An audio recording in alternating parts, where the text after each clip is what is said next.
John, para quem não estava aqui e para quem estava aqui, quem é o João, o John, o Johnny, o Juan Silva?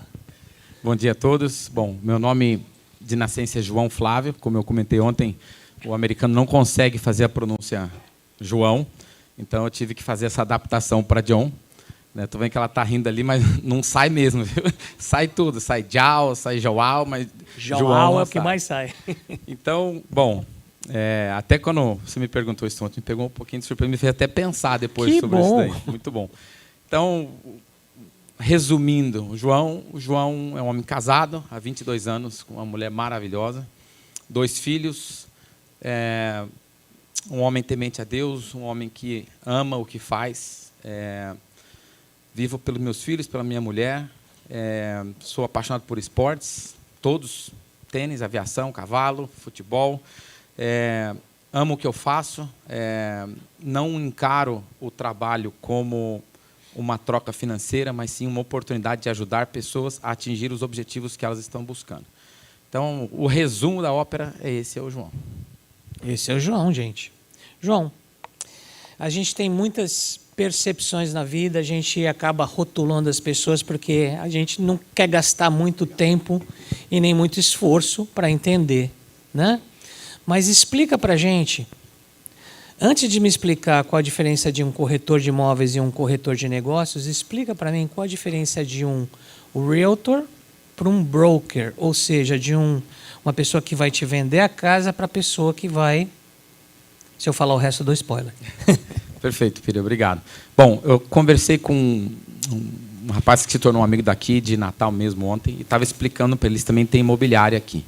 Então, nos Estados Unidos funciona um pouquinho diferente do que eu não entendo muito, Cresce Brasil. Eu fui para os Estados Unidos em 99, eu tinha 18 anos, então eu não tenho muita experiência em como funciona aqui. Pode ser que eu diga alguma coisa que não tão correta, Cresce Brasil. Mas lá nos Estados Unidos funciona da seguinte maneira: todo corretor de imóveis, quando ele tira a licença dele, ele tem que fazer um curso de 60 horas, passar nesse curso com pelo menos 75% de acertamento, fazer as digitais, aplicar para tirar a licença pelo estado da Flórida.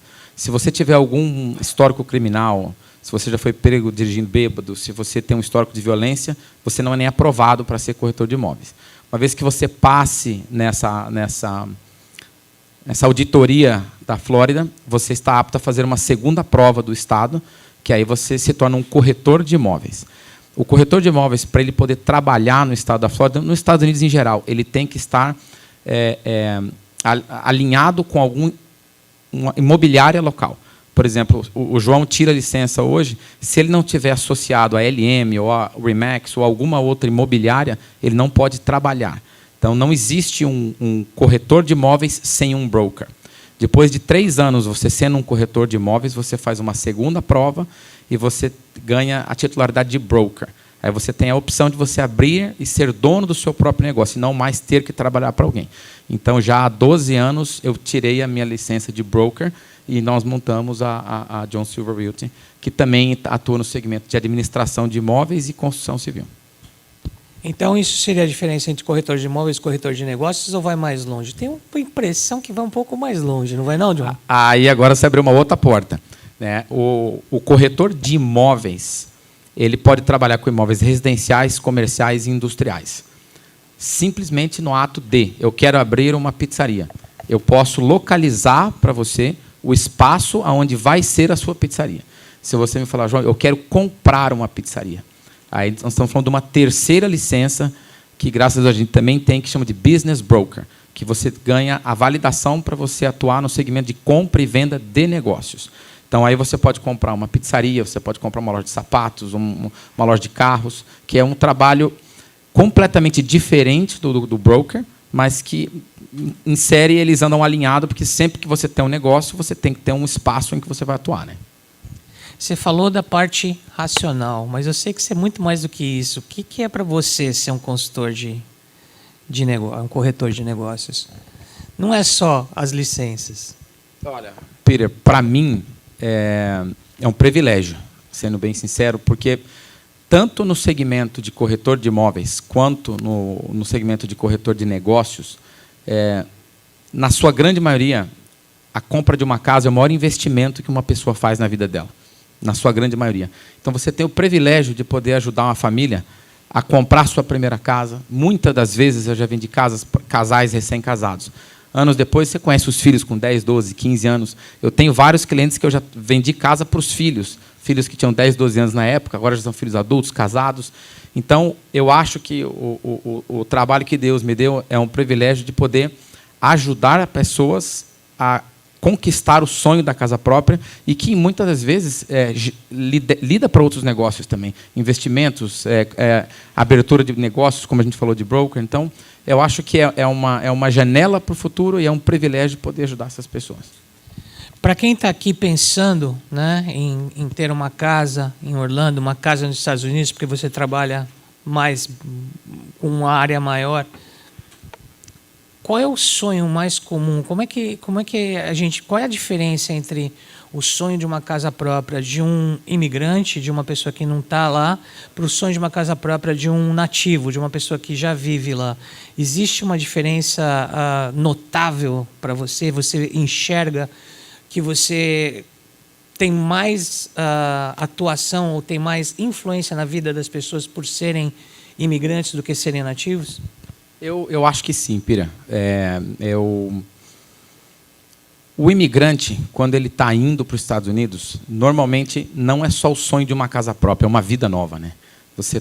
É um país novo, é uma língua nova, muitas das vezes é um recomeço. Então, eu tenho atuado muito mais, talvez 70%, 80%, ajudando pessoas que estão migrando para lá. Porque é uma assessoria completamente diferente. Por exemplo, a hora de comprar uma casa em Natal, ele conhece os bairros, ele sabe aonde ele quer morar. Em Orlando, ou na Flórida em geral, se você receber uma assessoria tendenciosa, que eu coloque talvez a Clarinha num bairro, porque aquela construtora está me dando algum benefício, eu posso mudar completamente a história dela, desde a chegada dela em Orlando. Você entende? Então, o brasileiro que está indo para lá, ele está indo com uma mala carregada de sonhos. Então, a importância de você entender, sentar com aquela pessoa, olhar nos olhos dela e falar o que é que você precisa. E você tomar o seu tempo para você realmente entender o que vai atendê-los naquele momento, porque pode ser que daqui a 2 anos essa necessidade mude. Você entende? Então, é entender o que a pessoa precisa naquele momento. E a grande diferença que eu percebo do residente para o brasileiro, o que mais muda é no bolso na questão do financiamento. Né? O residente americano ele consegue comprar uma casa com 3,5% de entrada, a partir de 3,5%. O brasileiro imigrando para os Estados Unidos, até depois a gente vai falar com a Bruna sobre isso, é a partir de 20% de entrada. A questão de juros não muda muito. Os juros não chega a ser um ponto percentual a diferença do residente para o americano, mas muda mais a questão da entrada. É uma parte aqui, tá? Às vezes eu faço uma parte porque eu sei que o John me permite, mas todas as vezes que vocês trabalham com qualquer profissional, entendam esse discurso, o que ele falou no começo, porque o que é que eu posso, como é que eu posso te ajudar? Essa é a pegada principal de qualquer prestador de serviço para você. Não é como eu quero te ajudar, é como é que você quer que eu te ajude. Como você quer ser ajudado. Exato, né? Porque é você que vai comprar, é você que vai receber o serviço. Então, quando eu pergunto para você como é que eu posso te ajudar, você vai me dizer como é que você quer ser ajudado. E isso faz toda a diferença. Essa pergunta que ele fez no começo, não são muitos profissionais que fazem.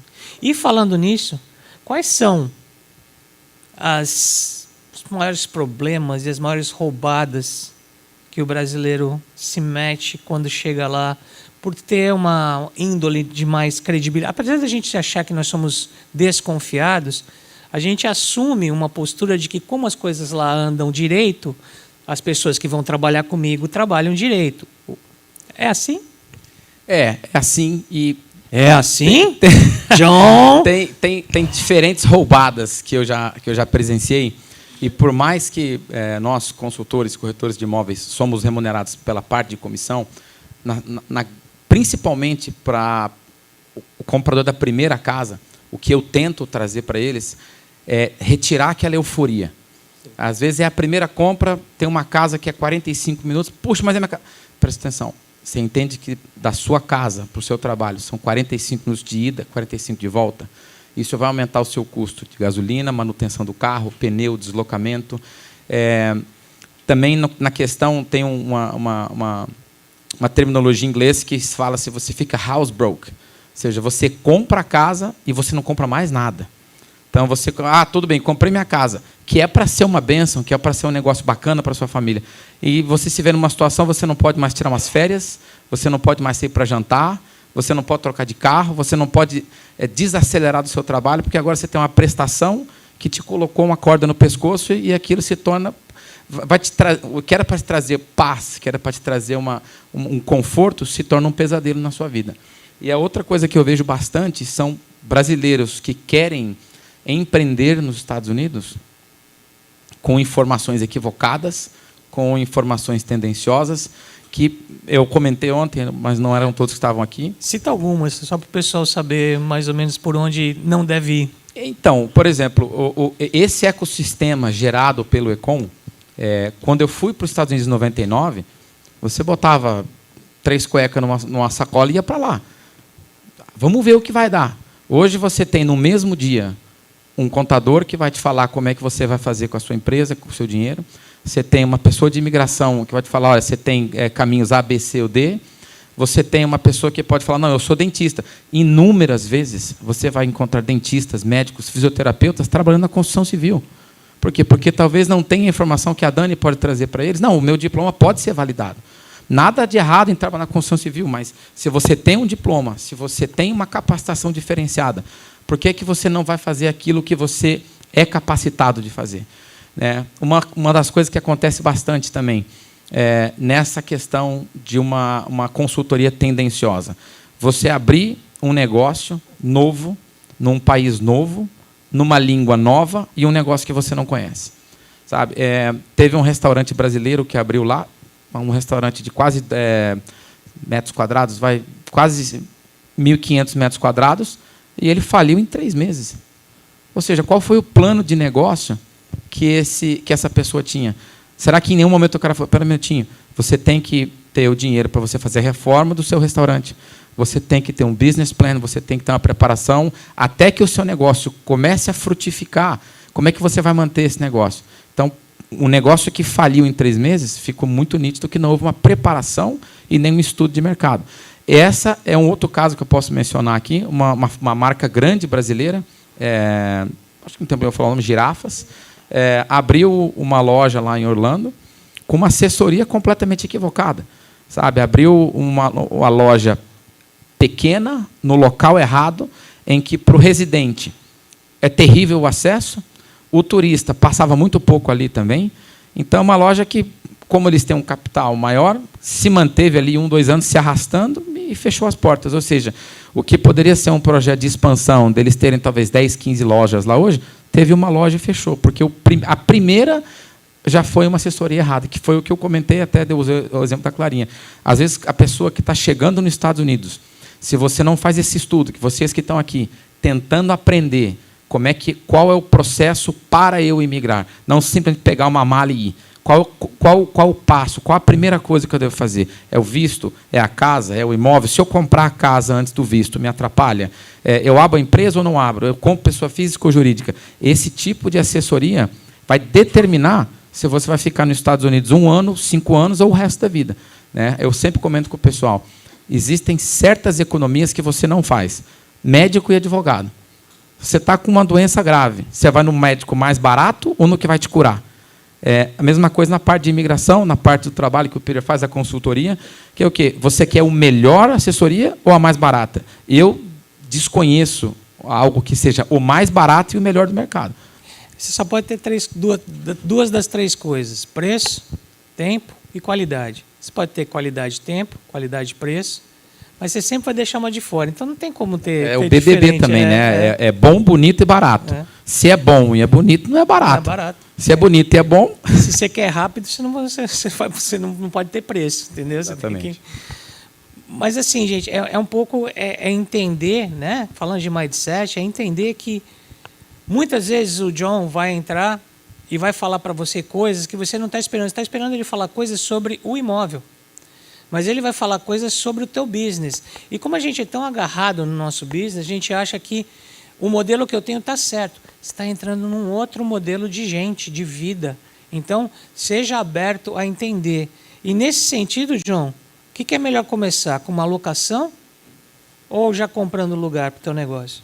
Perfeito, Pira. Eu até ia mencionar um caso de sucesso de uma pessoa que se tornou um amigo irmão, que ele é de João Pessoa. Ele está lá já há mais ou menos, acho que uns 12 anos, que vem a casar com a pergunta que você acabou de fazer. Eles chegaram em Orlando e compraram uma pizzaria falida. Alugaram o prédio. A Carol Larson fez assessoria dessa aquisição desse negócio, na parte checando as finanças da empresa, e nós assessoramos na compra da pizzaria. Uma coisa que é muito importante para quem está indo para os Estados Unidos esteja disposto a trabalhar longas horas e fim de semana, pelo menos nos primeiros anos, sabe? Quando eu digo nós, americanos, eu tive o privilégio de fazer a minha cidadania em 2007. Se trabalha muito nos Estados Unidos e não tem muito questão de horas. Então, esse amigo nosso abriu a pizzaria, ele fazia pizza, ele fazia entrega, ele dobrava as caixas, ele lavava a pizzaria, tudo que você imaginar. Agora, mais ou menos uns 2 anos atrás, nós adquirimos a segunda loja. No primeiro mês, a loja já estava rodando no azul. Por quê? Porque ele domina aquele negócio. Você fala com a esposa dele, ela sabe o preço da pizza, desde a cebola para a azeitona, para a massa, para o molho. Então, voltando naquele assunto, quer ir para lá, quer empreender? Domine o assunto em que você quer atuar naquele momento. Na parte da compra e do aluguel, estava falando com a Carol Larson sobre isso esses dias. Ela está expandindo também para um outro negócio. E eu dei a minha opinião sincera, mais uma vez, indiferente se eu vou ganhar mais ou menos. Certo, certo, errado, errado. Indifere de quem está perguntando. Então, na grande maioria dos casos, eu acho que a locação, para quem está iniciando um novo negócio, não estou fechando causa, mas a locação é melhor. Por quê? Você não tem que disponibilizar de um capital para aquisição daquele imóvel, que, mesmo como americano, numa compra de um imóvel comercial, você vai ter que disponibilizar pelo menos 20% de entrada, que às vezes é um capital de giro que você pode inserir na sua empresa. E todo mundo abre negócio para dar certo, ninguém abre negócio para dar errado. Agora, existem casos em que o negócio não caminha. Então, aí você compra lá um prédio de 700, 800 mil dólares para você montar uma loja de carros, e, de repente, aquele negócio não deu certo. Entendeu? Então, eu acho que, dependendo do bolso de cada um, do segmento em que você atua, o aluguel, no começo, para que você tenha um negócio solidificado, com maiores chances de ser bem-sucedido, eu acho que o aluguel, na maioria das vezes, é a melhor opção. Perfeito. Como é o nome do seu amigo? Lá de Orlando? Maninho. Maninho? Sim. Fiz consultoria para Pai Faixa há pouco tempo. Maninho, eu sei que você não está João Pessoa, mas aí de Orlando, onde você está vendo a gente, chama o pessoal para João Pessoa para ver a gente. Parabéns, Maninho. João, quais são os principais pontos a serem pensados, avaliados, por atenção, quando você vai escolher teu imóvel? Bom, a primeira coisa é você ter uma pessoa que vai zelar pelo seu interesse. Tá? Então, não é algo rápido, não adianta fazer nada com pressa. Eu já tenho clientes que nós estamos conversando há 3, 4 meses. A primeira coisa é entender a necessidade da família. Se é faculdade, se é escola, se é trabalho. Tem muitos brasileiros migrando hoje com visto de estudante, que é o F1. Uhum. Então, Orlando é uma cidade que, eu brinco, ela parece um ovo frito esparramado. Tudo é meia hora. Não tem nada que você faz em 5 minutos. Tudo é meia hora. Então, o que você puder simplificar de tempo, de deslocamento, para que você vá para a sua escola, para o seu trabalho, eu acho que é vital. Então, mais uma coisa, o local onde você mora determina a qualidade da escola que você vai mandar seu filho, caso você trabalhe com escola pública. Então, também cheque o local para ver quais são as notas das escolas que estão em volta daquele local que você quer morar. Exatamente. Cada endereço ele é disponibilizado por 3 escolas, que é chamada de Elementary School, que seria do pré à 5ª série, o Middle School, que é 6ª, 7ª e 8ª série, e, diferentemente do Brasil, eu acho o high school, que são o colegial, lá são 4 anos. Então, o seu endereço, você entra no site da prefeitura, ele vai determinar quais são as escolas que as crianças vão estudar. John, nós estamos velhos, acho que não existe mais colegial aqui. Não? Então, imagina se eu estou velho, então. Então, a primeira coisa, nesse passo a passo da aquisição do imóvel, é entender onde é que você quer morar. Eu conversei com um amigo, cadê ele? Estava aqui, lá no fundo. Ele me perguntou sobre Davenport. Coincidentemente, como é o seu nome? Hudson. Eu acabei de vender a casa para um grande amigo também, chamado Cláudio. Ele estava em Portugal e se mudou para Orlando agora. E ele estava entre Davenport e uma outra cidade que chama-se Groveland, que são cidades subúrbios de Orlando, né? Eu recomendei para ele Groveland. Ele é casado, não tem filhos, é um fotógrafo. Então, no caso dele, atendeu muito mais Groveland. Você entende? A questão de o que eu não gosto, às vezes, de Davenport, puxando aquela sua pergunta que você me fez, você comprar uma residência num local em que os seus vizinhos estão de férias, 3, 4, 5 dias, e a cada 5 dias você tem um vizinho novo, não é o que eu recomendo para quem está buscando moradia. Você entende? Então, concluindo essa pergunta que você me fez, primeira coisa, onde é que você vai morar? Esse é o fato principal. Segunda coisa, qual o seu orçamento? Em que você vai ficar confortável com aquela parcela. João, eu posso pagar, eu tenho 25% de entrada, eu posso pagar 3 mil por mês. Vamos trabalhar no seu orçamento. Entendeu? Porque não adianta você comprar uma casa agora e vender daqui 3 meses. Sabe? Essa assessoria de você entender aonde você vai morar e o que você vai comprar é o primeiro passo a ser dado, baseado em tudo aquilo que cada um de vocês vai me passar no que é prioridade, no que vocês estão buscando naquele momento. Lógico que essa necessidade pode mudar em 6 meses e 1 ano, e a gente vai reajustar o nosso plano de curto tempo e de longo tempo para acoplar e assessorar a família da melhor maneira possível. Perfeito. Quem estava aqui no primeiro painel, quando eu falei um pouquinho de história, de Disney, essa coisa toda? Lembra que eu falei de história, né? Então, agora, tudo que o John falou para vocês, vocês vão entender através das histórias que ele vai contar. Por quê? Porque é muito legal o que ele contou até agora. Foi muito simples de entender, mas é mais simples ainda quando você conta uma história. Então, conta umas histórias de sucesso para a gente. De compra de casas ou de negócios? You choose it, my friend. Bom, a história, eu sempre gosto de mencionar a história do Maninho, porque é uma pessoa que é meu vizinho e é uma pessoa ímpar e conquistou a América e se manteve a mesma pessoa, então eu acho muito bacana valorizar isso, né? Eu tenho uma cliente que eu chamo de patroa, né? Ela chegou a ter 45 imóveis com a gente lá. Uma pessoa do Rio de Janeiro, uma mulher espetacular. E o que eu acho bacana? Esse relacionamento que é criado com o cliente.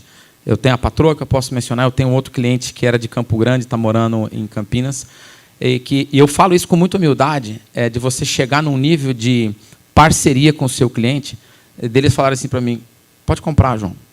Mas você quer ir lá ver? Não, eu não quero ver. Se você achar que é bom, pode comprar. E isso, pela minha personalidade, pelo meu jeito de ser, me causa muito peso. Porque quando você me dá um cheque em branco e fala assim, pode ir lá, eu não posso errar contigo, você entende? Eu me sinto na obrigatoriedade, não só de entregar aquilo que eu te prometi, mas entregar um pouco mais do que aquilo que eu te prometi. Então, eu acho que o feedback que eu recebo dos clientes, essa carta branca, essa validação, como ontem eu mencionei, eu liguei para alguns clientes perguntando, me fala um pouquinho das dúvidas que vocês tinham antes da gente se conhecer. Eu pedi para 5 clientes e recebi 4 testemunhos de volta, sabe? E eu não digo isso para me gloriar ou me glorificar, mas para dizer que o verdadeiro sentido do que eu faço e onde o meu coração está é realmente poder assessorar quem está chegando, porque a minha meta número 1 é que o seu sonho não seja frustrado por um picareta que você encontrou na primeira esquina de Orlando. Então, se eu puder, por mais que você não compre comigo, eu falo muito, se está em contrato, me manda o contrato, deixa eu ver. Deixa eu ver se tem alguma coisa fora do comum, se tem alguma coisa errada, se estão te cobrando taxas que são incoerentes com a transação. Então, para mim, o maior caso de sucesso que eu posso falar é eu encontrar um cliente. Antes de eu vir para cá, eu estava com um cliente chamado Luciano, dono de gráficas em Campinas. E ele falou assim, João, eu estou feliz demais onde eu estou morando. Ele comprou uma casa em Winter Garden, os filhos estão na escola, os dois entraram no Orlando City, estão jogando futebol. Então, você vê o seu trabalho frutificar e você vê o resultado daquilo que você fez, eu acho que não tem nada mais gratificante, não tem nada mais um caso de maior sucesso do que você ver aquela sementinha que você plantou se tornar uma árvore e aquela árvore gerar frutos, né? Veja como a gente não tem o costume de contar história, porque você racionalizou a história até a última que você contou agora. Agora você contou uma história. E você começou falando de Maninho. Maninho, desde sempre, infância pobre, 3º grau, só formado, conheceu Joyce, menina rica, de colégio rico, e botou na cabeça que ia casar com aquela menina. E a família mandava ele para fora porque ele não tinha qualidade, dinheiro para ficar com a menina. Casou com ela. Levou ela para os Estados Unidos. E aí conheceu o John, que apresentou um negócio para ele, e John ajudou ele a trabalhar. Esse é o poder da história, gente. Esse é o poder de saber contar, esse é o poder de fazer a coisa acontecer. E o que tem de história dentro da gente que a gente pode contar é incrível. Dentro das histórias de Orlando, dentro das histórias de mercado, dentro das histórias dos empreendedores brasileiros, como é que você vê o mercado de Orlando hoje? Como é que está a história do mercado de Orlando hoje para os empreendedores brasileiros? Conta essa história para eles entenderem o que eles vão encontrar quando eles chegarem lá. Bom, eu ainda vou te desafiar mais. Seja simples. Perfeito. Eu vejo o mercado de Orlando como uma prateleira com vários espaços vazios a serem preenchidos, né? Nós temos grandes amigos lá que estão atuando no segmento de granito, instalação de armário. Nós temos um primo agora que montou uma empresa de painéis de televisão, armários de cozinha, closets. Tem uma demanda absurda para esse tipo de produto lá, que é uma coisa que requer um talento da pessoa, uma coisa muito mais refinada. Nós temos vários amigos no segmento de revenda de carros usados. Tem muito brasileiro muito bem-sucedido na área de construção civil. Muitos brasileiros, sushi, restaurantes brasileiros, padarias brasileiras. Então, a demanda por um produto de qualidade é grande. Você entende? Então, se você tiver um diferencial no seu produto, se você conseguir, todo mundo está fazendo bolo com uma cereja, talvez coloque 2 no seu bolo. Sabe? Alguma coisa que te diferencie do resto, que te coloque um degrau acima ou numa exposição um pouquinho maior. Então, eu vejo hoje Orlando numa transição. Nós passamos um período, na minha opinião, de uma euforia muito grande de mercado. Tiveram alguns imóveis que dobraram de valor, às vezes até um pouquinho mais. O valor de locação de imóveis subiu muito também. E eu tenho percebido, principalmente, Peter, nas últimas 2, 3 semanas, um esfriamento de mercado, sabe? De tudo que eu leio, eu gosto muito de ler sobre assuntos. Eu não gosto de opinar sobre algo sem que antes eu tenha um conhecimento de causa. Então, de tudo que eu tenho coletado de informações, a impressão que eu tenho é que o mercado vai sofrer um reajuste, sabe? Em várias áreas, tanto no segmento de locação residencial, comercial, quanto no valor de imóveis. Eu creio que esse reajuste, dependendo da área, pode ser de 5% até 10%. Não posso fechar causa nisso, mas tudo trabalha com demanda e oferta. Nós tínhamos uma demanda muito grande, nós não tínhamos oferta de imóveis. Essa bandeja virou. Nós estamos com uma oferta muito maior de imóveis, com uma demanda já não tão grande devido aos juros altos, né? Nós estamos com uma crise no setor de seguros no estado da Flórida. As seguradoras têm saído do estado da Flórida por questão de fraude na questão de telhados. Muitas empresas de telhados, eles batiam na porta das pessoas e falavam: olha, teve uma chuva de granizo em dezembro, eu consigo trocar o seu telhado pela seguradora. Só que 50 mil pessoas fizeram isso. E aí causou um rombo enorme nas seguradoras e elas estão se retirando da Flórida. O nosso governador DeSantis está tentando contornar essa situação, mas o seguro de uma casa de $500 mil, que há 2 anos atrás você pagaria $1.200, você vai pagar $3.500, quase $4.000, o que afeta bastante no bolso de quem está comprando no mês a mês. Mas para quem acha que crise é problema, presta atenção que você só muda no momento da crise. Então, de repente, a crise é o momento de mudar. Não só mudar de atitude, mas mudar de país. Antigamente, quando a gente chegou, você comeu uma coxinha, a gente sai correndo atravessar a cidade. Hoje a coxinha está do meu lado. Então, ou você me vende a coxinha, ou eu não vou comprar de você. Então, é saber exatamente o que você tem, saber o que você tem de produto para valorizar. Nesse sentido, John, como é que você está tanto tempo no mercado, homem? Qual é a tua diferença? Como é que você segue desse jeito que você segue? Só completando a última comentário nossa, na minha opinião, esses próximos meses é o melhor momento para brasileiros investirem nos Estados Unidos. Vão ser os próximos meses, eu creio que a partir de dezembro para frente. Pera. Olha para aquela câmera lá e fala para aquela galera. Eu nunca sei para onde eu olho. Olha para aquela lá e fala para eles. Aquela ali, ó. Olha para aquela ali. Então, fala de novo, mas fala. Para você que está pensando, querendo, sonhando em ir para a Flórida, o momento é agora. Hoje de manhã eu vi que o dólar bateu, acho que 4,89. Enquanto uns choram, os outros vendem lenço. Eu estou cheio de lenço para vender lá em Orlando. Então, o momento de aquisição, de compra de imóveis dos últimos 3 anos, o melhor momento vão ser esses próximos meses que estão chegando agora. Você pode repetir sua última pergunta, por favor? Dentro de tudo isso, como toda essa competição, ou seja, está cheio de coxinha, em volta, usando a metáfora da coxinha, por que eu compro a coxinha do John? Eu acho que eu não gosto de falar de mim mesmo. No bom sentido. Eu não gosto de falar de mim, mas eu acho que, ao meu ver, o grande diferencial, eu vejo as pessoas pelo que elas são, não porque elas podem me dar. Eu vejo uma transação como uma oportunidade de ajudar uma família, não simplesmente quanto eu vou ganhar contigo, tchau, next. Então, o que me mantém no mercado, e isso é o que eu ouço de clientes e amigos, é olhar no olho das pessoas e entender que ali se trata de uma família, de um sonho, de uma esperança de um futuro melhor, de um passo de fé. Às vezes, muitos brasileiros que migram para lá têm uma qualidade de vida. Às vezes, no Brasil, a pessoa tem motorista, tem babá, tem empregado, tem faxineira, e muitos deles mudam para lá e tem que lavar a própria roupa, levar o filho na escola, limpar a casa. Você perde algumas coisas, mas você ganha em outras.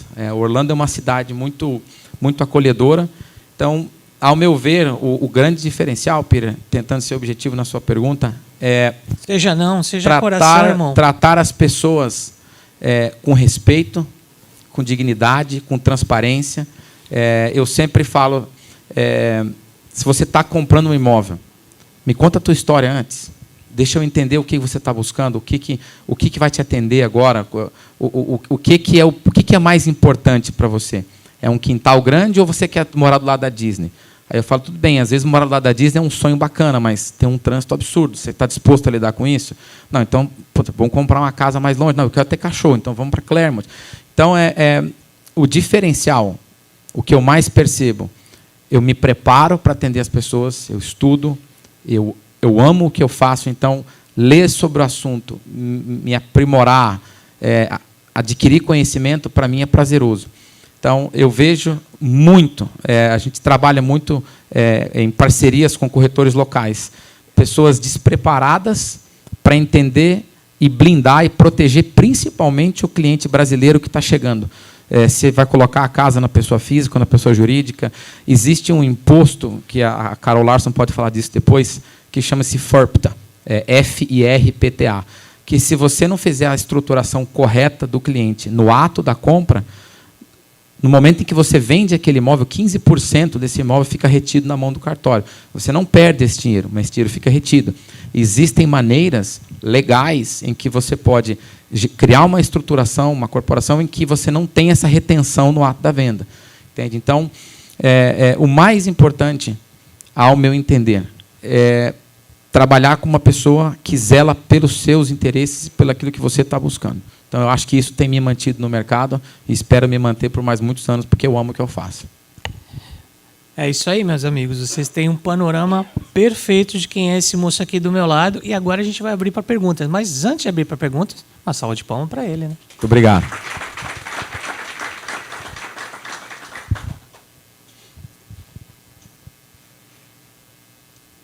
Não levantem as mãos todos ao mesmo tempo, que a Clarinha não sabe para onde vai. Por favor, levanta a mão quem quer perguntar. Você explicou tão claramente, todo mundo Não sobrou soube, nem dúvidas. cara. Brincadeira, parabéns. Sobrou.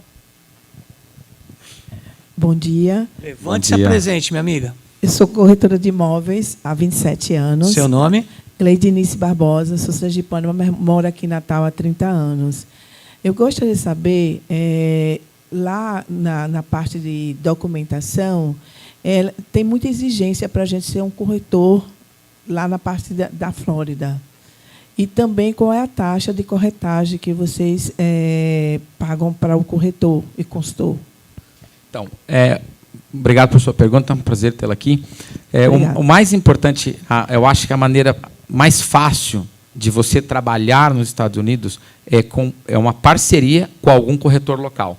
Porque até para você tirar a licença de corretor local, você já tem que ter um visto de residência nos Estados Unidos. Então, o que eu busco, o que me trouxe para os Estados Unidos, para Natal, é conhecer pessoas como você, que têm clientes que pensam em investir nos Estados Unidos, e nós fazemos essa parceria, ganhamos junto, e o seu cliente é bem atendido e adquire e realiza o sonho que ele tem de ter uma casa nos Estados Unidos. A questão de comissionamentos e parcerias, isso é uma coisa que é muito mais produtivo a gente tratar no pessoal, mas, para que vocês tenham uma ideia, o corretor de compra, porque lá tem dois corretores, o corretor de venda, que representa o vendedor, e o corretor de compra, que representa quem está comprando. Esse comissionamento é dividido em dois. Quem representa o vendedor, na sua grande maioria, ganha entre 2,5% a 3%, e quem representa o comprador, 2,5% a 3%. Então, nós, na nossa parceria, estaríamos ali na casa de 2,5% a 3%. Também existe a possibilidade dos clientes americanos também comprar aqui no Brasil, com relação a essa parceria? Com certeza. O Brasil se tornou um país muito interessante para os americanos, até por o dólar ser uma moeda forte. Então, essa troca de clientes também, eu acho uma coisa muito viável e favorável para todo mundo. Comece a criar a história daqui, de Natal e do Rio Grande do Norte, em inglês, minha amiga. Você vai ver que vai chover gente aqui. Só uma tarde que o Glaucio nos proporcionou para conhecer as belezas daqui. Eu, Carol, Bia, o Rafa, chegamos aqui de boca aberta. Esse foi um dos motivos de eu ficar em Natal. Tá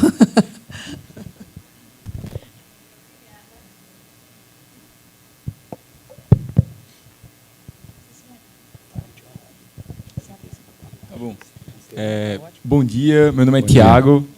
Primeiramente, parabéns pelo momento, foi muito esclarecedor. Obrigado. Minha dúvida é justamente o título do painel, né? O passo a passo no processo de compra. Se você pudesse trazer para a gente de uma forma bem objetiva, bem passo a passo mesmo, qual que é o passo a passo para o processo de compra do teu imóvel nos Estados Unidos? Não, maravilha. Bom, eu vou tentar resumir o máximo possível a pergunta.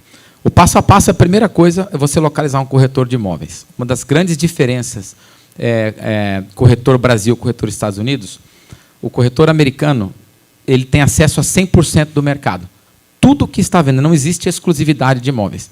Qualquer construtora, qualquer imóvel que está para venda, eu posso vender para os nossos clientes. Tá? O comprador não paga comissionamento. Quem paga é quem vende. Então, se o seu cliente está indo comprar um imóvel conosco nos Estados Unidos, quem vai nos pagar é quem está vendendo. Então, o passo a passo. Passo 1, localizou o corretor.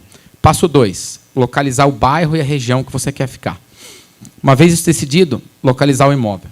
Imóvel localizado. Achamos uma casa, $400 mil. Nós, obrigatoriamente, no estado da Flórida, todo o estado da Flórida, todos os corretores trabalham com o mesmo contrato de compra e venda. Não tem o contrato do John, o contrato do Peter, o contrato da Maria. Todos é o mesmo contrato. Ele tem um nome em inglês que chama o comprimento do braço. Ou seja, eu vou te cumprimentar, eu estico a minha mão e você estica a sua. Nós nos encontramos no meio do caminho. É um contrato que ele tem cláusulas que protegem quem compra e tem cláusulas que protegem quem vende, e todos os custos já estão pré-determinados no contrato, custos cartorários, custos de compra, tudo. Esse contrato tem várias cláusulas. A mais importante dela, ela tem uma cláusula que é de direito de inspecionar o imóvel e direito de cancelar. Ou seja, localizou o corretor, localizou o bairro, localizou a casa, estamos em contrato. Para o contrato ter validade, você faz um depósito inicial, que normalmente pode variar de 1% a 5% do valor de contrato. Importante ressaltar que esse dinheiro não vai para o vendedor, não vai para o comprador, ele vai para um cartório. Tá? O nome desse cartório lá, ele chama-se Title Company, que seria um cartório de títulos. Esse dinheiro fica guardado na Title Company. Você vai fazer a sua inspeção do imóvel. Foi detectado um cupim no imóvel. O seu cliente, o nosso cliente, nesse momento, ele tem a opção de cancelar o contrato e reaver aquele depósito de volta e não perde nada. Tá? Segunda opção, algumas coisas apareceram no contrato. Uma inspeção dessa custa em torno de $400, ela tem quase 60 páginas, é bem informativo, com foto, descritivo, vídeos. Checa a casa inteira, da fundação ao teto. Você pode renegociar o contrato, fala, olha, Tiago, apareceu isso, eu quero 20 mil de desconto e a gente segue o baile. Tá bom, reajusta o contrato, segue. Nesse momento, entra o trabalho do cartório. Tá? Uma coisa que é muito bacana lá nos Estados Unidos é a transparência na transação. O cartório, ele prepara um documento no dia do fechamento que chama-se Settlement Statement. Seria uma planilha de Excel em que todo mundo vê tudo. Do lado direito é comprador, do lado esquerdo é vendedor. Tá? Ali aparece valor de venda, crédito para quem vende, débito para quem compra. E ali ele tem itens, custos de venda, custos cartoriais, custos do estado da Flórida, custos de condomínio. E, nesse momento, quem está comprando o imóvel, esse cartório que está efetivando toda essa documentação, ele vai presentear o comprador, e esse custo desse presente é pago pelo vendedor, com uma apólice de seguro que acompanha a escritura. Então, a chance de você comprar um imóvel lá e você carregar uma dívida, é até bacana você ver isso, é zero. Porque o cartório ele se prontifica em que todas as dívidas sejam pagas. Então, até uma coisa que é bacana, nessa planilha, vamos dizer que a gente está falando de um imóvel de $500 mil. O comprador está financiando 20%. Então, ele manda 300 mil para o cartório, o agente financeiro manda o resto, todo aquele dinheiro fica na mão do cartório. O cartório vai ter essa planilha, em que os corretores têm que aprovar, o agente financeiro tem que aprovar, está aprovado, é o fechamento. O cartório vai fazer, Tiago, toma o seu dinheiro, Maria, toma o seu dinheiro, vamos dizer que a pessoa tem uma dívida na Caixa Econômica, essa dívida é quitada, todas as dívidas são pagas no ato da venda. Então, a venda de 500 mil, muitas das vezes o Peter vai levar para casa $50 mil, porque você não vai ter que esperar o Peter quitar essas dívidas. O cartório recebe todo o dinheiro, paga todo mundo, o que sobra vai para o Peter, o Tiago que comprou a casa recebe a chave, recebe a escritura e recebe uma apólice de seguro dizendo, se por acaso eu comi uma barriga e ficou alguma dívida para trás, você está protegido por essa apólice de seguro que acompanha a escritura e a validade dessa apólice é no mesmo tempo em que você for o proprietário da casa, ela não vence. Quando você vender a sua casa, você vai pagar isso para a pessoa que está comprando também. Então, não sei se eu consegui esse objetivo suficiente, mas localizar o imóvel, bairro, passar na inspeção, aprovação da inspeção, todas as dívidas pagas, vendedor com dinheiro, comprador com chaves. Obrigado, John. Pessoal, lembrando, todos os panelistas estão à disposição de vocês. Nós viemos aqui para falar com vocês. Então, não é porque saiu daqui, não dá para falar. Vai, procura a gente, vai falar com a gente se vocês tiverem dúvidas específicas, tá bom? Obrigado. Obrigado, pessoal. Vou estar ali fora um pouquinho, se alguém quiser falar, tá bom?